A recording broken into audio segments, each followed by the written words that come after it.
नमस्कार, मैं हूं सत्यपाल और आप देख रहे हैं CWB हिंदी न्यूज। शक संवत 1947 विक्रम संवत 2082 आज आश्विन मास के कृष्ण पक्ष की एकादशी तिथि और दिन बुधवार है। तदनुसार अंग्रेजी तारीख 17 सितंबर सन 2025।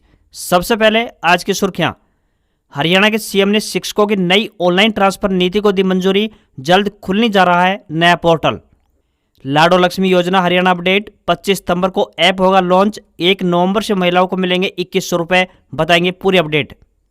रेवाड़ी के रामपुरा क्षेत्र में हैफेड लगाएगा अत्याधुनिक सरसों तेल मिल, किसानों को मिलेगा तगड़ा फायदा।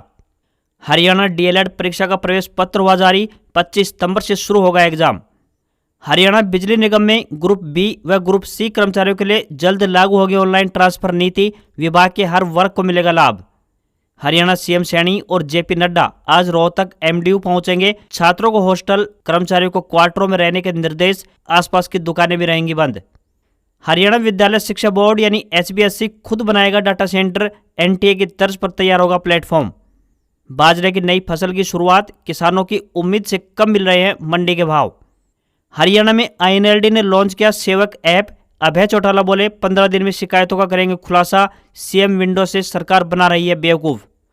DSSB ने असिस्टेंट टीचर के 1180 पदों पर भर्ती का नोटिफिकेशन जारी किया, आज से आवेदन शुरू। हरियाणा में भ्रष्ट पटवारी लिस्ट लीक केस, 3 अधिकारी चार्जशीट पब्लिक करने वाले अखबारों पर कार्रवाई की मांग, आज जारी होंगी नोटिस। हरियाणा सरकार ने भर्ती नियमों में किया बदलाव, अब 10वीं पास नहीं भर पाएंगे ये फॉर्म।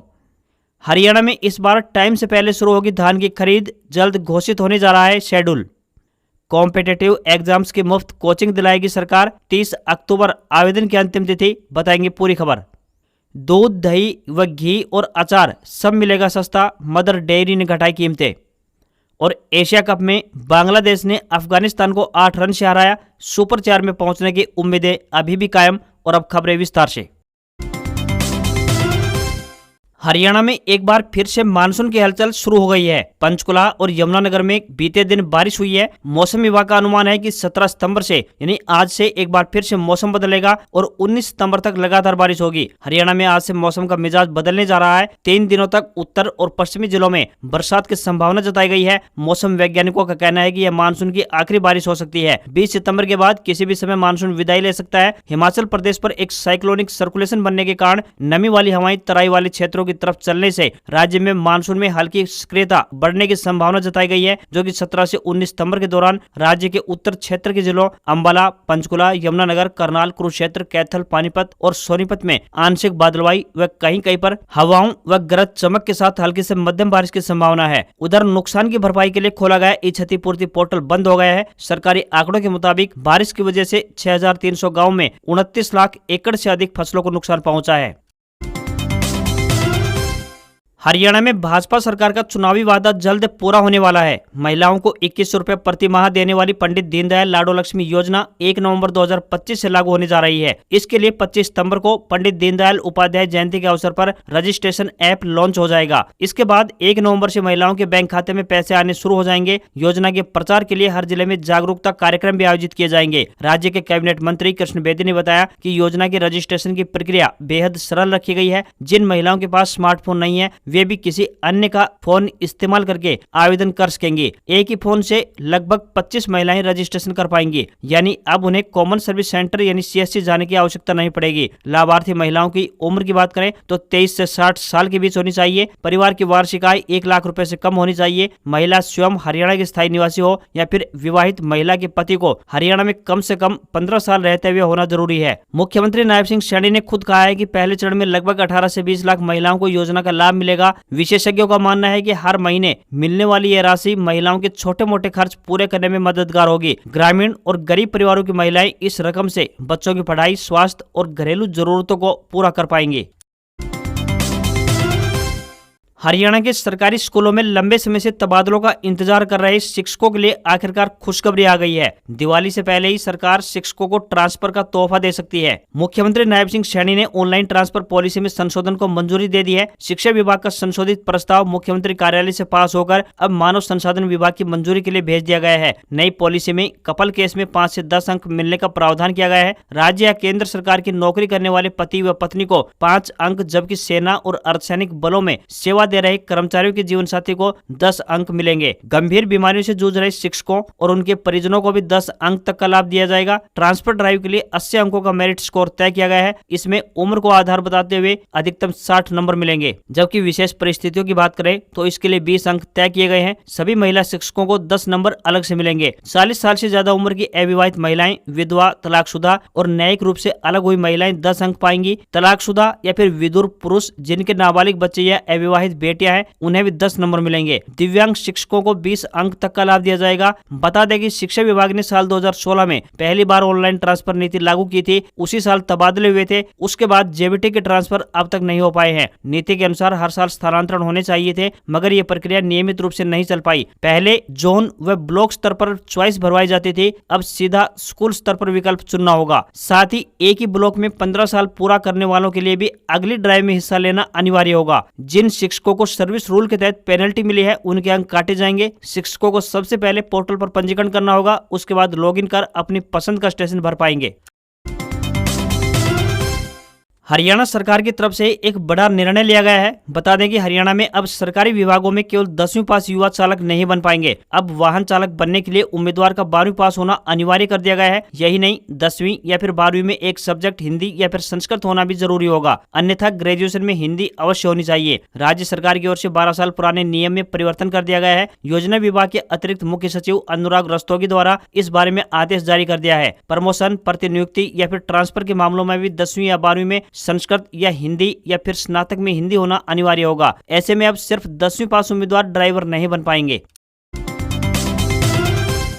हरियाणा में किसानों के लिए एक अच्छी खबर सामने आई है। हैफेड द्वारा रेवाड़ी जिले के गांव रामपुरा में अत्याधुनिक सरसों तेल मिल लगाई जाएगी। इस मिल की प्रारंभिक प्रसंस्करण क्षमता की बात करें तो 150 टन प्रतिदिन होगी, जिसे 300 टन प्रतिदिन तक बढ़ाया जा सकेगा। इस मिल के स्थापित होने से जहां किसानों को तगड़ा फायदा पहुंचेगा, तो वहीं दूसरी ओर स्थानीय क्षेत्र में हजारों लोगों के लिए प्रत्यक्ष और अप्रत्यक्ष रूप से रोजगार के अवसर भी पैदा होंगे। मुख्य सचिव अनुराग रस्तोगी की अध्यक्षता में हुई एक बैठक में तेल मिल को स्थापित करने की प्रक्रिया पर चर्चा हुई है। बैठक में जानकारी दी है कि यह संयंत्र अनुबंध प्रदान किए जाने की तारीख से लेकर 1.5 साल के भीतर चालू होने की उम्मीद है। संयंत्र में विश्व स्तरीय प्रसंस्करण मानक अपनाए जाएंगे। रेवाड़ी जिले का रामपुरा क्षेत्र भिवानी, महेंद्रगढ़, झज्जर, रेवाड़ी, रोहतक और हिसार जैसे प्रमुख सरसों उत्पादक जिलों से जुड़ा हुआ है और बेहतरीन सड़क तथा रेल नेटवर्क से जुड़ा है, जिससे कि सुचारू खरीद, परिवहन और वितरण के साथ साथ प्रदेश के तिलहन क्षेत्र की प्रतिस्पर्धात्मकता और ज्यादा मजबूत होगी।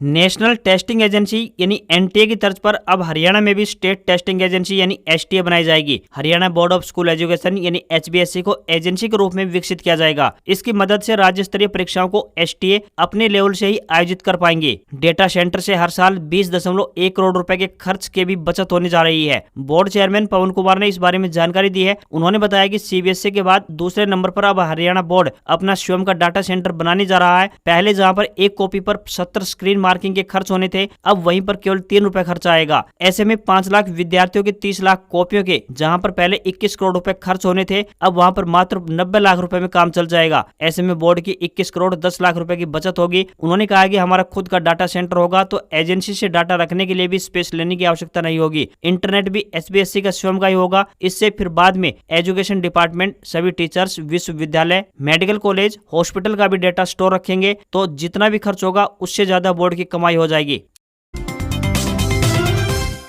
केंद्रीय उपभोक्ता मामले, खाद्य एवं सार्वजनिक वितरण मंत्री प्रहलाद जोशी से हरियाणा के मुख्यमंत्री नायब सिंह सैनी ने नई दिल्ली में मुलाकात की। इस दौरान सीएम ने फसल खरीद से जुड़े मुद्दों पर चर्चा की। मुख्यमंत्री सैनी ने कहा कि हरियाणा में 1 अक्टूबर से धान की खरीद के निर्धारित समय से पहले ही खरीद शुरू करने की अनुमति दी जाए। इसे केंद्र ने स्वीकार कर लिया है। इसके लिए अब बहुत जल्द ही शेड्यूल जारी कर दिया जाएगा। सैनी ने कहा कि हरियाणा के पास मौजूदा वक्त में केंद्रीय पूल का 100 लाख मीट्रिक टन गेहूं और चावल का स्टॉक है। दिसंबर में अगली फसल की सप्लाई शुरू होने पर हरियाणा को 14.5 लाख मीट्रिक टन स्टॉक रखने का स्थान केंद्र सरकार से अतिरिक्त प्राप्त होगा। अतिरिक्त चावल व गेहूं को अन्य राज्यों में भेजा जाएगा। बैठक के दौरान हरियाणा में गोदामों की क्षमता को बढ़ाकर 30 लाख टन करने की केंद्र सरकार की ओर से मंजूरी दे दी गई है। बैठक के दौरान फसल विविधीकरण और गन्ने की फसल को बढ़ावा देने के लिए नायब सिंह सैनी ने शुगर मिल की दूरी को 25 किलोमीटर से घटाकर 15 किलोमीटर रखने का प्रस्ताव भी दिया है, जिस पर भारत सरकार ने अनुमोदन दिया। हरियाणा सरकार ने बिजली निगम में पारदर्शिता और सुविधा बढ़ाने की दिशा में एक बड़ा और अहम कदम उठाया है। ऊर्जा मंत्री अनिल विज ने बताया कि ऑनलाइन ट्रांसफर पॉलिसी 2025 के तहत हरियाणा विद्युत प्रसारण निगम लिमिटेड यानी HVPNL ने ग्रुप ए कैटेगरी के कार्यकारी अभियंताओं के तबादले ऑनलाइन माध्यम से पूरे कर लिए हैं। अनिल विज ने बताया कि पहले तबादले में देरी, अपारदर्शिता और शिकायतें आम बात थी, लेकिन अब यह प्रक्रिया पूरी तरह से डिजिटल होने से अधिकारियों का भरोसा बढ़ा है। ऊर्जा मंत्री के अनुसार फिलहाल ये व्यवस्था केवल ग्रुप ए अधिकारियों तक सीमित है, लेकिन आने वाले समय में इसे ग्रुप बी और ग्रुप सी कर्मचारियों पर भी लागू किया जाएगा। ऊर्जा मंत्री अनिल विज ने बताया कि HVPNL में सफलता के बाद अब इस प्रणाली को राज्य के अन्य बिजली निगमों में भी लागू करने की तैयारी शुरू कर दी है। इनमें उत्तर हरियाणा बिजली वितरण निगम यानी UHBVN और दक्षिण हरियाणा बिजली वितरण निगम यानी DHBVN और Haryana power generation corporation limited यानी HPGCL शामिल हैं। अनिल विज ने कहा कि इन इकाइयों में भी ऑनलाइन ट्रांसफर लागू होने से कर्मचारियों को मनचाहे स्थानों पर कार्य करने का अवसर मिलेगा। विशेषज्ञों का मानना है कि ऑनलाइन ट्रांसफर पॉलिसी से विभाग में भ्रष्टाचार और पक्षपात की संभावनाएं खत्म होंगी। साथ ही प्रणाली तबादले की प्रक्रिया को तेज, सरल और जवाबदेह बनाएगी। पहले जहां पर कर्मचारियों को बार बार चक्कर काटने पड़ते थे, अब वे घर बैठे डिजिटल माध्यम से अपनी पसंद का स्थान चुन पाएंगे।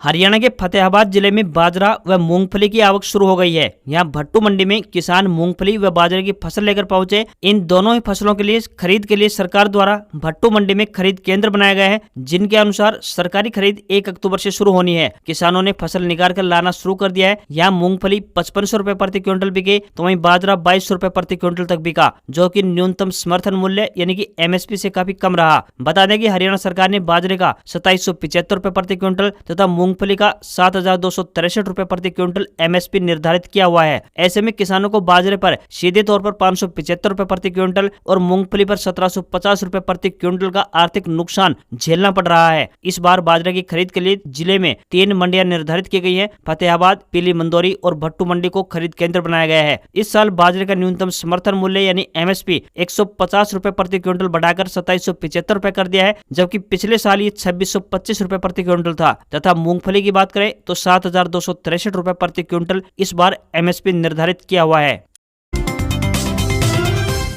चौतरफा महंगाई की मार झेल रही आमजन के लिए एक राहत भरी खबर सामने आ रही है। बता दें कि मदर डेयरी ने घोषणा करते हुए कहा है कि उनके प्रोडक्ट्स पर 22 सितंबर से GST कटौती का लाभ मिलेगा। मदर डेयरी का दूध, घी और मक्खन सस्ता होने जा रहा है। इससे रसोई का बजट हल्का हो जाएगा, क्योंकि ये चीजें रोजाना इस्तेमाल में होती है। मदर डेयरी ने दूध की कीमतों में सीधे तौर पर 2 रुपए प्रति लीटर की कटौती करने का फैसला लिया है। देश के सबसे लोकप्रिय ब्रांडों में से एक अमूल ने स्पष्ट किया है कि 22 सितंबर से पाउच दूध की कीमतों में कोई कटौती नहीं होगी, क्योंकि इस पर पहले से ही 0% GST लगता है।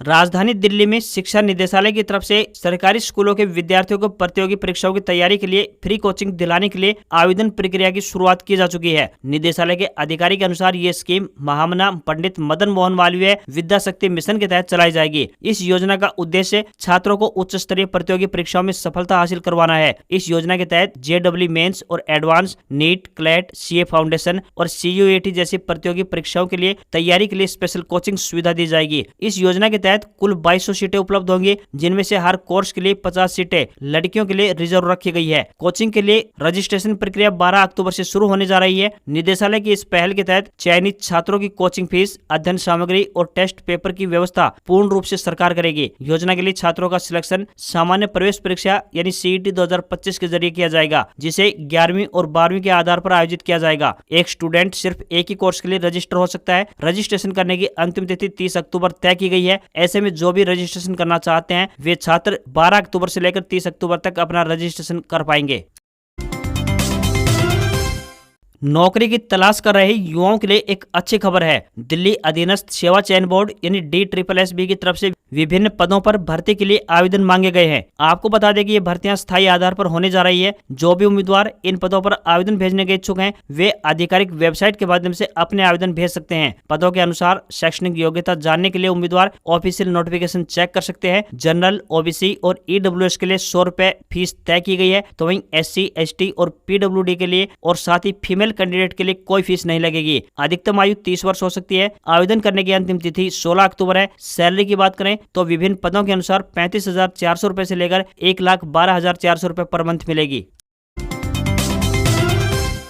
हरियाणा विद्यालय शिक्षा बोर्ड यानी BSEH ने डिप्लोमा इन एलिमेंट्री एजुकेशन यानी DLED 2025 की परीक्षा के लिए एडमिट कार्ड जारी कर दिए हैं। उम्मीदवार अब आधिकारिक वेबसाइट bseh.org.in पर जाकर अपने लॉगिन विवरण के माध्यम से एडमिट कार्ड डाउनलोड कर सकते हैं। बोर्ड ने स्पष्ट किया है कि परीक्षा केंद्र में प्रवेश के लिए एडमिट कार्ड के साथ एक वैध पहचान पत्र भी अनिवार्य होगा। DLED परीक्षा 25 सितंबर से लेकर 21 अक्टूबर 2025 तक आयोजित की जाएगी। परीक्षा का समय दोपहर 2 बजे से लेकर शाम 5 बजे तक तय किया गया है। DLED की पहली और दूसरी वर्ष की बाहरी प्रायोगिक परीक्षाएं और आंतरिक प्रायोगिक परीक्षाएं संबंधित शिक्षण संस्थानों में ही करवाई जाएंगी। बोर्ड ने बताया कि आंतरिक और बाहरी प्रायोगिक परीक्षा व SIP के अंक 23 अक्टूबर से लेकर 1 नवंबर तक ऑनलाइन दर्ज किए जाएंगे। अंतिम तिथि के बाद अंक सूची जमा करने पर 500 रुपए प्रति छात्र अध्यापक या फिर अधिकतम 5,000 रुपए प्रति संस्थान जुर्माना देना होगा। यदि किसी संस्थान को तकनीकी समस्या आती है तो वे बोर्ड से ईमेल यानी DLEDexam2017@gmail.com या phone number 01664 254 300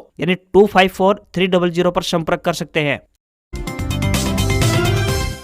Indian national Lokdal यानी INLD के राष्ट्रीय अध्यक्ष चौधरी अभय सिंह चौटाला ने चंडीगढ़ में स्थित पार्टी कार्यालय प्रेस वार्ता की। इस दौरान उन्होंने कहा है कि 25 सितंबर को चौधरी देवीलाल का जन्मदिन है और इस उपलक्ष्य में रोहतक में सम्मान दिवस रैली का आयोजन किया जाएगा। उन्होंने कहा है कि प्रदेश के लोग इस एक साल में भाजपा शासन से ऊब चुके हैं। खासकर युवा वर्ग बेरोजगारी और BJP सरकार के गलत फैसलों से बेहद परेशान और मायूस हैं। वहीं मुख्य विपक्ष पूरी तरह से खत्म हो चुका है। सरकार पर आरोप लगाने के दौरान अभय सिंह चौटाला ने सेवक नाम से एक मोबाइल ऐप भी लॉन्च किया। यह ऐप आधिकारिक तौर पर 25 सितंबर को जारी होगा। उन्होंने बताया कि इस ऐप के माध्यम से लोग सीधा उनसे जुड़ सकेंगे। इस ऐप पर लोग अपनी समस्याओं के बारे में बताएंगे और हम उस व्यक्ति की समस्या का समाधान करवाएंगे। हमारी ओर से ऐप तैयार है। इसका नाम सेवक है। लोगों की शिकायतें मेरे और मेरी टीम के पास आएंगी, फिर हम इसे सरकार के पास भेजेंगे। उन्होंने बताया कि हर 15 दिन में जो भी शिकायतें आएंगी उनको मीडिया में भी उजागर किया जाएगा। BJP सरकार ने CM विंडो बनाई है जो कि सिर्फ लोगों को बेवकूफ बनाने के लिए बनाई थी। इससे किसी को न्याय नहीं मिला, लेकिन हम लोगों को न्याय दिलाएंगे और लोगों की समस्याओं का समाधान भी करेंगे। हफ्ते के दूसरे कारोबारी दिन भारतीय शेयर बाजार में सेंसेक्स 595 अंक चढ़कर 82,381 के स्तर पर क्लोज हुआ। निफ्टी में भी 170 अंकों की तेजी दिखाई दी और ये 25,239 के स्तर पर क्लोज हुआ। सेंसेक्स के 30 में से 28 शेयरों में तेजी रही। कोटक महिंद्रा और लार्सन एंड टूब्रो के शेयर 2% से अधिक चढ़कर बंद हुए। बजाज फाइनेंस और अडानी पोर्ट्स में गिरावट देखने को मिली। निफ्टी के 50 शेयरों में से 42 में तेजी रही। 10 ग्राम 24 कैरेट सोना 1358 रुपए बढ़कर 1,10,869 रुपए पर पहुंच गया है। वहीं चांदी भी 1509 रुपए बढ़कर 1,29,300 रुपए प्रति किलोग्राम के स्तर पर पहुंच गई। सोने चांदी के दाम अपने ऑल टाइम हाई पर पहुंच गए हैं। आज खबरों में बस इतना ही। देखते रहिए आपका अपना हरियाणा का एकमात्र चैनल CWB हिंदी न्यूज। नमस्कार। इसी आशा के साथ आपका दिन शुभ रहे। आपकी जो भी प्रतिक्रियाएं हैं वो हमें कॉमेंट बॉक्स के माध्यम से नीचे लिखकर भेज सकते हैं। आपकी प्रतिक्रियाओं का हम स्वागत करते हैं। नमस्कार।